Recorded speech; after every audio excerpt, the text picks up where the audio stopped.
Hi, I'm Tyson. I'm Colin. I'm Ryan. And I'm Adam. And we're the Gamesmiths, and we just got done playing Heroes Legends of Novus, and now we want to talk a little bit about our experience with it. To kick us off, Colin's going to give us some of his thoughts. Yeah, I think most of us had a really good time playing this game. I really like the role-playing element of being a wizard or a thief. I felt like I was playing like World of Warcraft or Diablo or one of those kind of games again, and it was fun that I could kind of role-play a little bit, and each different class had their own strategy that you could go after, and you could strategically, if you die, go and change the way. I loved that I got to become a vampire. Like I think that was a really cool trait. It was fun that it was a curse, too. Yeah, it was a curse.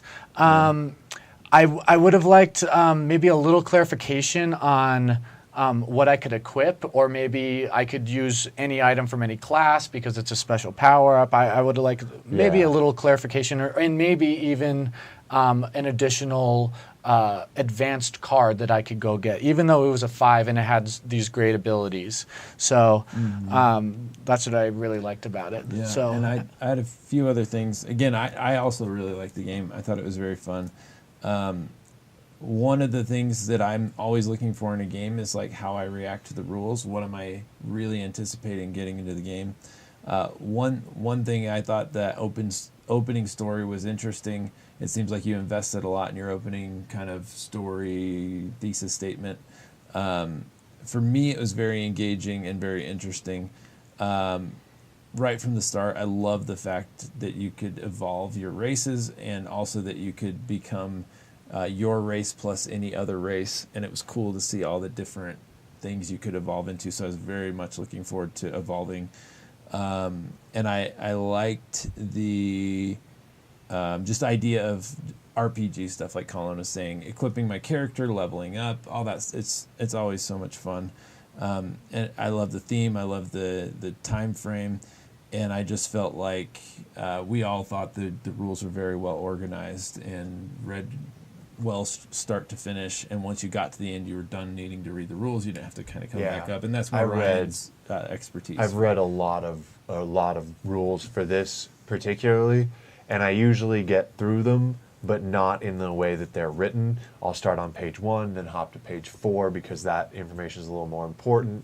And the way that you kind of introduced everything in the game and said, okay, here's where you battle, we'll get to that a little bit later, and kept going with explaining the turn structure was really nice. So the way that you had things laid out overall in your rules was very nice. There are a few things that need to be tinkered with in there, and maybe some things that need to be clarified. But it was really great as far as all that layout worked, and that was really nice for me. And I didn't feel like I was missing things and having to bop around a bunch. So other than that, I personally really enjoyed the game. It was fun being a thief. Then I was a priest, and I liked that even the dying didn't seem too damaging, which was good. When I was heard that I could die, I was like, oh, that might really set a player back. But it didn't. I died. I think you should lose one experience for dying, honestly. I think there should be some kind of penalty for dying. That's what I would have liked to see. I think I died at least twice. Because you can strategically die on purpose, and then it doesn't, like, it could actually benefit you. Like, if Ryan would have died, which had Adam not won, he would have won the game. Right. So because I of that. Switching characters. It was just really fun. I felt like in an RPG, and there's reasons RPGs are really addictive, and you want to keep playing them, is because everyone wants to level up, everyone wants to do that. So overall, thought the game was really fun. We do have some feedback. We think we have some ideas on how the game can be streamlined, improved, made even better. And so to kick us off with that, Ryan's going to jump into the first of a couple of our ideas on how to really take it at what we think is already a good, solid start to the game and improve it, take it to that next level. Yeah, so a couple of things. One, with the rules, we need to clean up interactions a little bit about how when two players are both allowed to do something at any time, who has priority. And so you saw we had an argument about that during the game with Colin. Yeah, with Colin trying to take something of Tyson's, and we didn't understand. Like, okay, is it just who says it the fastest? Does Tyson do something and people have a chance to react to it? So the cards that allow you to interact with other people are a lot of fun, but there's a lot of issues with timing. Going back to that card once again where Colin could have stolen equipment, he could have done it to me as I was fighting a creature, and I say, oh, I win, and you say, no, I take that. And well, I already said I won. Yeah. My math was, just because I didn't do the math fast enough, I was still at 14. That creature's at 13. So there's just lots of spaces in there. That was not a very good feel-good we moment. We didn't get that. So right. maybe have things specific, like maybe don't do so many of the play at any time whenever you want cards, and just do a little bit better job of specifying and say, like, play this at the start of a battle, play this, and then you have to play it before the person can decide, whether or not they want to run or not. Or, if Colin stole my knife and now I'm losing, well, did I actually say that I'm going to fight it, or do I still have a chance to run away now that I'm not going to beat it? So there's issues with timing and kind of phases and who has priority. So I would just make sure it's really clear that this happens at this time, and that there's an opportunity for things to kind of happen like that. The other thing is making sure, and I know we kind of did the print and play thing, but even reading through your I keep on saying ingredients, but what's in the box? The components. Yeah.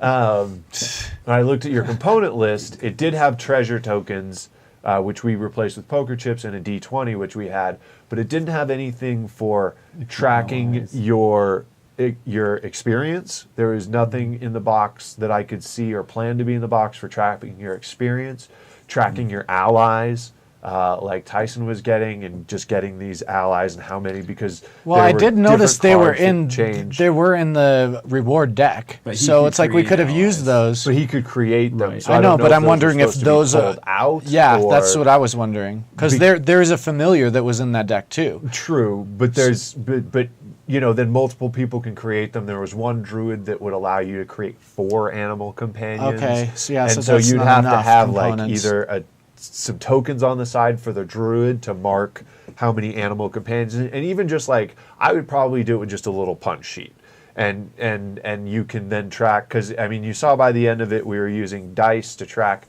how many experience counters or what our bonus was from experience.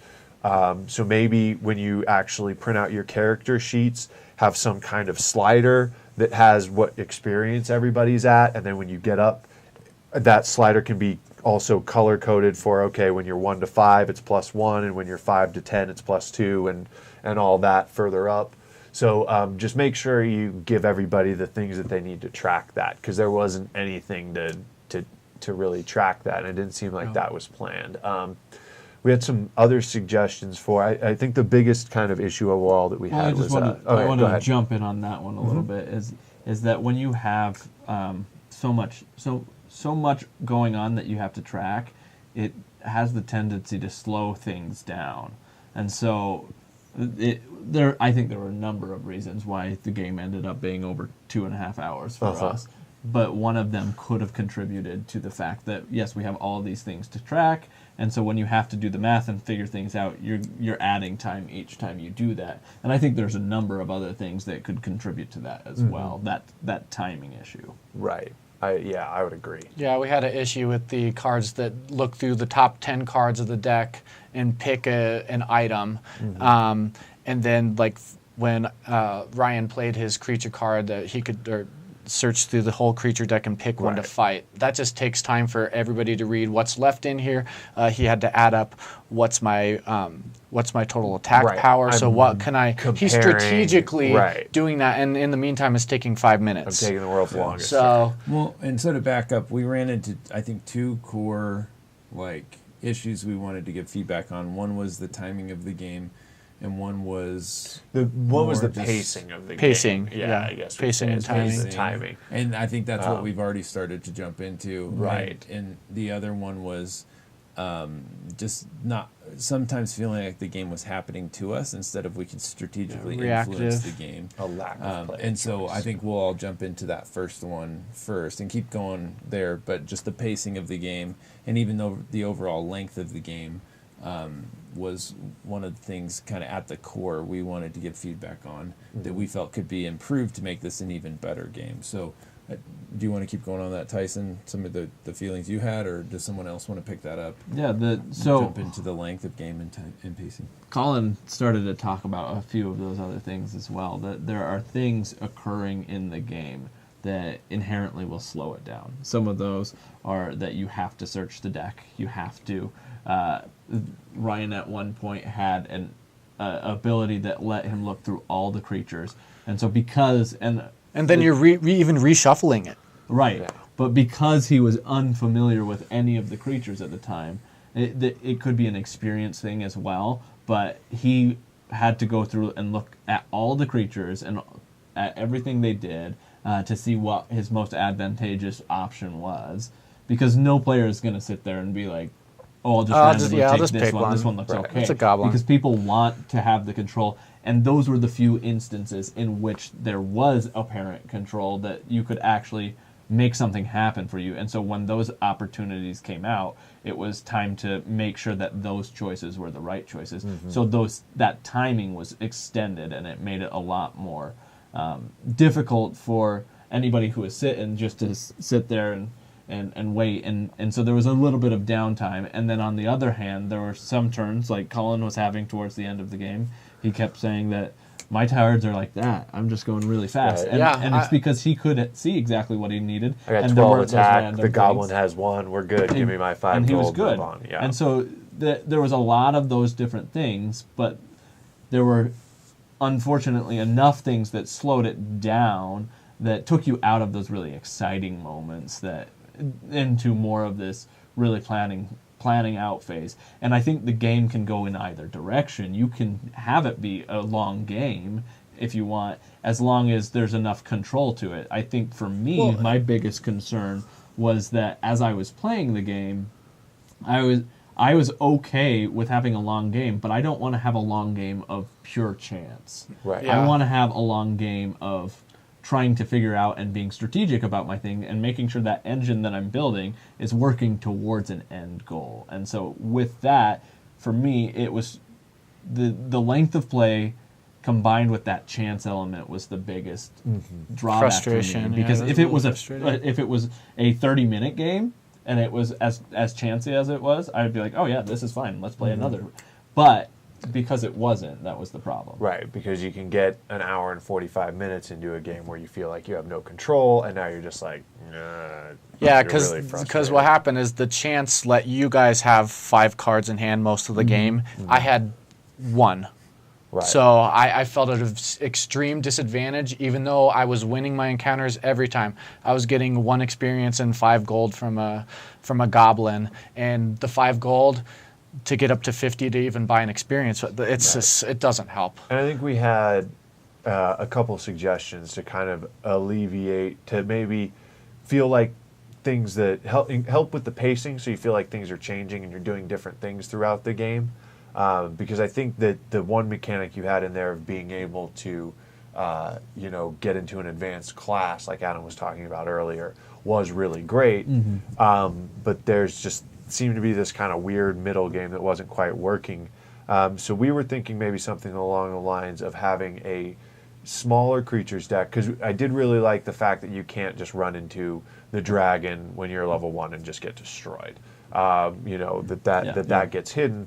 So you kind of have this mechanic in here that lets you get the bigger fighters when you're when you're prepared for it, but nothing that gets the little ones out of the way when you're really ready to go out and cause some trouble.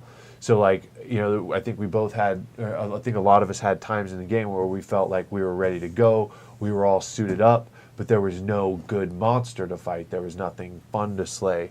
And there is in like Colin said earlier, you've done a good job of replicating this kind of World of Warcraft and Diablo type feel of going through and killing monsters and getting loot and getting better. But the one thing that those games have that this doesn't is the ability to say, okay, I'm done in this easy area and I've leveled up. I want to move to this more difficult area. I want to take on the harder boss. I want to go to the cooler dungeon. I've earned this on my journey to be able to go to cooler places. Or I'm actually on a quest. Right. And to be fair, though, and to be fair to your point, I think that when you get to do that in the game, because there are points at which you can have that experience, and you're like, oh, I can fight this guy and I can beat this guy. It's going to take a little bit of trickery, but when I get to that point and it works, that was the really fun part. That was the satisfying, really rewarding part. When it does it well, but it's too few and far between. Well, that middle zone is really fun for me personally, where I don't know quite yet. Can I go for that big dungeon? I'm like, I'm pushing it. If I get the weakest thing in the big dungeon, I could really do well, but I might also run into this dragon and just get rocked. And that's a fun zone to be in too. It's like, that's kind of boring to go to that little thing, but I don't know if I'm quite ready to go to the big thing yet. And so I think that dynamic could create a really fun dynamic. So you kind of have, in that case, like two monster decks. One's more difficult than the other. And then the other possibility we were thinking, we're having things like quests. We ran into a few mechanics, some of the locations, some of the event cards that really, and even some of the equipment that really were some fun mechanics that I think, if themed well, could really enrich the game a lot. And so you could have quests like the arena card that Adam played towards the end, where you can just decide to, kind of like in Settlers of Catan, where you'd set out some quests that can be taken by anybody who feels they're strong enough, and you can then say, draw two cards out, have a quest like the Colosseum Adam did, draw two of the weak monsters and then one of the strong monster. And you'll know that you're going to get in some fights and you have a chance to level up and kind of bridge that middle gap. And then, maybe at the end of it, that's what allows you to get into your second class. Yeah, I like that idea a lot. Or it gives you an experience bonus. Or even like the mask that Adam had, where he could pay experience to draw things. That could be another quest. Pay 3 experience to draw 3 cards or something like that. And that can be another quest that people go on. So you could have different kind of activities that are options for people to do outside of their thing, that are either have kind of a higher price or a little more difficult, but then give you that reward and give you that player choice. And you can then kind of tell a story, not only with your rule book, but also with how your players are playing the game. And they start off and they're their weak character, and then they, futz around with the weaker character deck. You can even take anything that's 5 or higher out of it and not worry about tucking things so much underneath if you don't want to. And then they feel that they're strong enough and they go on their quest, or they do this epic deed, and now they become a hero, and then they go off to slay the dragon in the more difficult boss deck.